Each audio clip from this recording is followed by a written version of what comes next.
ஓம் ஸ்ரீ குருப்பியோ நம. ஸ்ரீ மகாபிரிவாச்சரணம். இன்றைக்கி தெய்வத்தின் குரல் பாகம் 3ல் ஆச்சாரமும் ஆகாரமும் என்ற தலைப்பில் பிரிவாக சொல்கிறத மேலே வாசிக்கிறேன். இது பக்கம் 599 ஆரம்பிக்கிறது. சாக போஜனத்துக்கு பலம் இல்லாமல் இல்லை என்பதற்கு இன்னொன்றும் சொல்கிறேன். சிங்கம் புலி மாதிரி ரொம்பவும் பலமுள்ள எந்த கார்னிவோரஸ் அனிமலையும் மாம்சம் சாப்பிடுகிற மிருகத்தையும் எடுத்துக்கொண்டாலும் அது ஆகாரமாக சாப்பிடுகிற பிராணி எப்படி இருக்கிறது என்று பாருங்கள். இது சாப்பிடப்படும் பிராணி சாகபக்ஷினியாகத்தான் இருக்கும். மாம்சபக்ஷினிகளால் சிங்கம் புலியும் சாகபக்ஷினிகளால் ஆடு மாடு மான் போன்றவற்றை தான் தின்னும். இன்னொரு மாம்சபக்ஷினியை தின்னாது. சிங்கமும் புலியும் ஒன்றோடொன்று அரித்து கொண்டும் சாகலாம். ஆனாலும் இவற்றின் ஒன்றின் மாம்சத்தை இன்னொன்று தின்னாது. இதிலிருந்து மாம்சபட்சணிகளின் பலத்துக்கும் அவை தின்னுகிற சாகபட்சணிகளின் துவாரா, அதாவது காரணமாக இருப்பது புல்லும் தானியமும் மட்டையும் தான் என்று தெரிகிறது அல்லவா? வெஜிடேரியனிசத்துக்கு ஆதரவாக இத்தனை சொன்னாலும் லோக ரீதியில் நாக்கு ருசி தேகபுஷ்டி என்று எதையோ நினைத்து நீண்ட காலமாக நான் வெஜிடேரியனிசமும் இருந்துதான் வந்திருக்கிறது. ஆதியில் இதெல்லாம் விட பெரிய காரணம் ஒன்று இருந்ததாக படிப்பாளிகள் சொல்கிறார்கள். அப்பொழுதெல்லாம் ஒரு இடத்தில் நிலையாக இல்லாமல் ஜனசமூகங்கள் கூட்டமாக இடத்தை விட்டு இடம் மாறிக்கொண்டே இருந்தார்கள். 6 மாதம் 1 வருஷம் என்று ஒரே இடத்தில் இருந்தால் தானே சாகுபடி செய்து அறுவடை பண்ணி சாப்பிட முடியும்.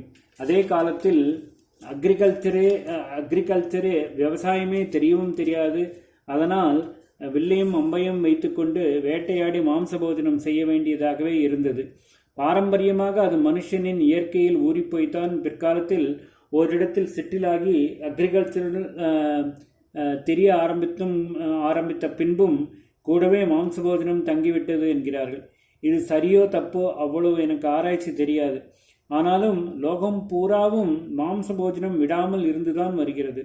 இதைத்தான் ஒப்புக்கொண்டு மனசுக்கு பிடித்தாலும் பிடிக்காவிட்டாலும் யதார்த்த நிலைமை ஒன்றிருக்கிறதே, அதை ஒப்புக்கொண்டு அதிலிருந்து தான் லட்சியமான ஆதர்ஷ நிலைமைக்கு போக வேண்டுமென்று நம் சாஸ்திரக்காரர்கள் வர்ணாசிரம விபாகத்தில் இன்னின்னார் மாம்ச போஜனம் பண்ணலாம், இன்னின்னார் பண்ணக்கூடாது என்று வைத்தார்கள். சிலர் பண்ணலாம் என்று வைத்தால் அப்படியே தான் அவர்கள் சாஸ்வதமாக பண்ணி கொண்டிருக்க வேண்டும் என்று முடிவே செய்துவிட்டதாக அர்த்தமில்லை. இவர்களும் போக போக வயசு ஏற ஏற இதை விட்டுவிட்டு சாத்வீகமான சைவ ஆகாரத்தை மேற்கொள்ள வேண்டும் என்பதற்கு வழிவகுத்திருக்கிறார்கள். பூர்வ வழக்கும் கலிகால நடப்பும். ஆதியில் பிராமணர்கள் நான் வெஜிடேரியன்களாகத்தான் இருந்தார்கள். ரிஷிகள் அந்நிய பதார்த்தம் சாப்பிட்டிருக்கிறார்கள் என்றெல்லாம் சொல்ல கேட்கிறோம். இப்படி சொல்கிறவர்கள் சாஸ்திரங்களை பார்த்து அந்நிய பதார்த்தம் என்று எந்தெந்த பெயர்களை சொல்கிறார்களோ அதெல்லாம் அநேக காய்கறிகள், மூலிகைகள், தானியங்கள் அவற்றின் பெயர்தான் என்று நம்மில் சாஸ்திர அபிமானமுள்ள ஆச்சார சிலர்கள் காட்டுகிறார்கள். கல்யாண் கல்பத்தரு என்று கோரக்பூரிலிருந்து பத்திரிகை போடுகிறவர்கள் இருக்கிறார்கள். அவர்கள் இந்த விஷயமாக நிறைய எழுதி எந்த காலத்திலும் எவருக்கும் நம் சாஸ்திரங்கள் மாம்ச போஜனத்தை அங்கீகரிக்கவே இல்லை என்று வாதம் பண்ணி வருகிறார்கள். அஸ்வமேதத்தில் ஒரு குதிரையை அங்கமாக ஆகுதி பண்ணியதாக நாம் நினைப்பது கூட வாஸ்தவத்தில் அந்தந்த பேருள்ள மூலிகையின் என்னென்ன பாகத்தை போடுவதுதான் என்று எழுதியிருக்கிறார்கள். அப்படியே ஆதியில் சர்வஜனங்களும் நான் வெஜிடேரியன்களாக இருந்ததாக வைத்துக்கொண்டாலும் கூட சாஸ்திரத்திலேயே பூர்வ யுகங்களில் இருந்த சில வழக்கங்கள் மனுஷர்கள் அல்பசக்தர்களாகிவிட்ட இந்த கலிக்கு வர்ஜம், அதாவது தள்ளுபடி என்று வைத்து கலியில் வர்ணத்தில் பிராமணர்கள் சாகபோஜனம்தான் பண்ண வேண்டும், ஆசிரமத்தில் சந்நியாசிகள் சாப்பாட்டிலே மாத்திரமில்லாமல் சகல விஷயங்களிலும் பூர்ண அஹிம்சை அனுஷ்டிக்க வேண்டும் என்று வைத்திருப்பதைத்தான் நாம் எடுத்துக்கொள்ள வேண்டும். உபனிஷத் பாஷ்யத்தில் ஓரிடத்தில் ஆச்சாரியால் சொல்லியிருக்கிறதிலிருந்து பூர்வயுக புருஷர்களுக்கும் நமக்கும் சக்தியிலே ரொம்ப வித்தியாசம் உண்டு என்று தெரிகிறது. பிருகத்தாரண்ய உபனிஷத்திலே அகம் பிரம்மாஸ்மி, நானே பிரம்மம்தான் என்று தேவர்களில் பல பேர் கண்டு கொண்டு அப்படியே ஆனார்கள். ரிஷிகளிலேயும் அப்படி ஆனவர்கள் உண்டு. உதாரணமாக வாமதேவர் நானே மனுவாயிருந்தேன், நானே சூரியனாயிருந்தேன் என்று சொன்னதெல்லாம் இப்படிப்பட்ட பிரம்மானுபவத்திலே தான். ஆதி காலத்திலிருந்து அந்த தேவர்களும் ரிஷிகளும் மட்டும்தான் என்றில்லை.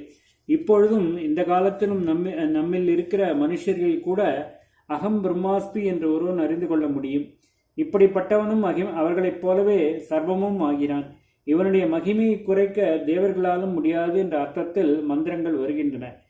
இப்பொழுதும் என்று உபனிஷத் நாளில் சொன்னது ஆச்சாரியால் இருந்த காலத்துக்கும் அதற்கு அப்புறம் வரப்போகிற எந்த காலத்துக்கும் பொருந்துவதாக ஆச்சாரியால் தம்முடைய பாஷ்யத்திலே காட்டி, எனவே வீரியம் குறைந்த தற்கால ஜனங்களுக்கு கூட பிரம்ம ஞானமும் அதனால் பெறுகிற மகிமையும் சாத்தியம்தான் என்று சொல்கிறார்.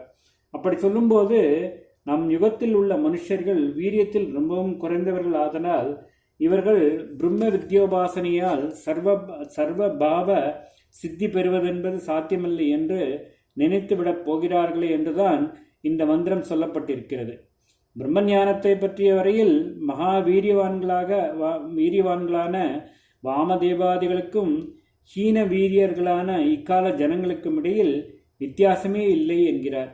இப்படியாக ஆத்ம சாட்சா்காரம் பெறுவதில் வித்தியாசமில்லை என்று அவர் சொல்லும் போதே பூர்வ யுகத்துக்காரர்களை மகாவீரியர்கள் என்றும் தன் காலத்தவர்களை அல்ப வீரியர் ஹீன வீரியர் என்றும் சொல்வதால் மற்ற சக்தி சாமர்த்தியங்களில் இப்போதிருப்பவர்கள் முன்காலத்தை விட குறைந்தவர்கள்தான் என்பதை ஆதரிப்பதிலிருந்து தெரிகிறது. அதனால்தான் அந்த யுகத்துக்காரர்களுக்கு உண்டான சில பழக்கங்களை நாம் அனுஷ்டிக்க கூடாது என்பது. ஆரோக்கியசாலி ஒருத்தன் விருந்து சாப்பிடுகிறான் என்பதால் வியாதிஸ்தனும் சாப்பிட்டால் ஜீரணமாகுமா? பூர்வத்தில் ரிஷிகள் மாம்ச போஜனம் பண்ணிதாக வைத்துக் கொண்டாலும் நான் வெறும் அசம்ஷனுக்கு தான் இப்படி சொல்கிறேன். அவர்களுக்கு மாம்சத்தால் கூட ராஜச தாமச மனோவிகாரம் ஏற்பட முடியாதபடி அதை ஜீரணம் பண்ணிக்கொள்ளும் சக்தியும், வயிற்றிலே ஜீரணம் பண்ணிக்கொள்வது மட்டுமில்லை மனசிலேயும் ஜெரித்துக் கொள்கிற சக்தி இருந்தது. அப்படிப்பட்ட சக்தி இல்லாத நாம் அந்த மாதிரி பண்ணக்கூடாது என்று புரிந்து கொள்ள வேண்டும். அந்த யுகத்தில் 1000 வருஷம் 10,000 வருஷம் இருந்தார்கள். லோகாந்திரங்களுக்கு சரீரத்தோடே போய்விட்டு வந்தார்கள். மனோவி சக்தியாலே என்னவோ ஆச்சரியங்கள் பண்ணினார்கள் என்று படிக்கிறோமே.